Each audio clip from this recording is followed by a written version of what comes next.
La palabra hebrea que al castellano traducimos como fe proviene de la raíz hebrea emunaus, pero esta última palabra no corresponde al concepto de que el mundo occidental definimos como fe, es decir, la abstracta creencia de un postulado teológico, por lo que por lo general está divorciado de toda acción física. En la corporación hebrea, el concepto que encierra la raíz emut implica la fidelidad que demuestra un creyente cuando obedece la orden divina de ejecutar y obtener de hacerlo. Alguna acción física, ejemplos de estos últimos, no son el mandamiento divino que nos ordena honrar a nuestros padres, proveyéndolos en su vejez, albergue y alimento, o el mandamiento de abstenernos de tomar lo que nos pertenece. De este modo, Abraham demostró su emuante fidelidad hacia Dios, dejando su tierra y su parentela. El siguiente es uno de los pasajes que mejor ilustran la anterior idea, cuando el Eterno nos envió desde Cades Barnea diciendo: subir y poseer la tierra que yo los he dado.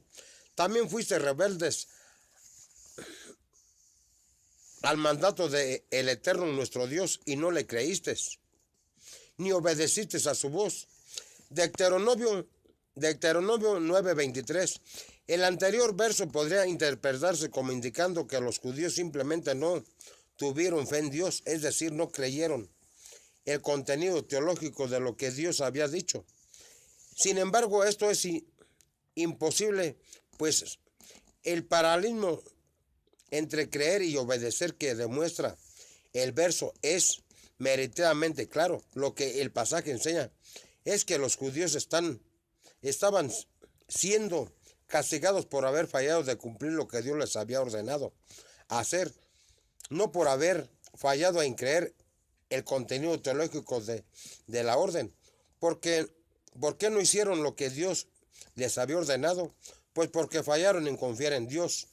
Y esto a su vez les condujo a fallar en obedecer el mandato divino del Eterno. Había ordenado a los israelitas subir y conquistar la tierra, con la promesa de que obtendrían el triunfo. Así, la falta de Emaús que menciona el pasaje está asociada con el fracaso en confiar en Dios. Sería fiel en cumplir lo prometido. De nuevo, Dios no castiga a Israel por no haber creído el contenido abstracto, el mensaje divino, sino que abstenerse de obedecer el mandamiento de subir físicamente a la tierra y pelear contra los gigantes que en ella moraban.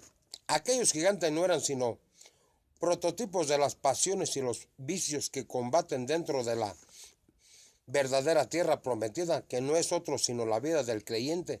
Dios quiere que seamos fieles a sus mandatos. Utilicemos sus armas, los 10 mandamientos de la ley, para subir y hacer guerra contra esos gigantes. El Eterno nos ha ordenado pelear contra el gigante del adulterio, de la guerra contra esos gigantes. El Eterno nos ha ordenado pelear contra el gigante del adulterio, de la fornicación y del hurto y de la mentira, de la codicia y de la calumnia, de la inmoralidad, del asesinato y de la idolatría.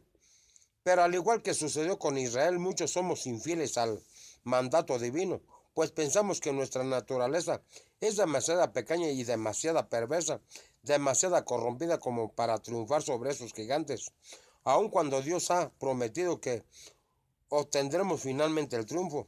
¿Cómo sabemos que Dios nos ha llamado a batallar contra estos perversos gigantes? Lo sabemos por medio de David, quien, a pesar de ser débil, joven, inexperto, tuvo que luchar contra el poderoso y blasfemo Goliat. Primera de Samuel 17. ¿Y cómo sabemos que hay que utilizar las armas que son los mandamientos de la ley? Pues porque David llevó 10 panes al campo de la batalla.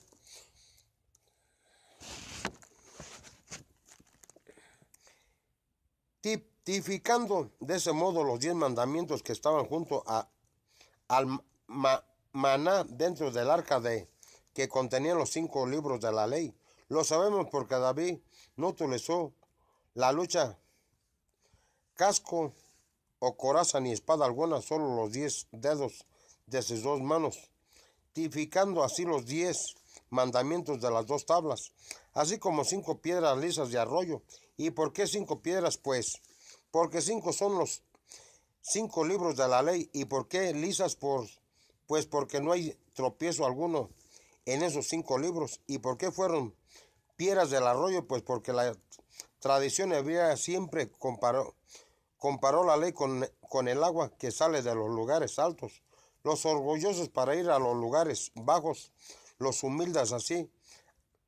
En breve joven logró lo que parecía humanamente imposible. Amén.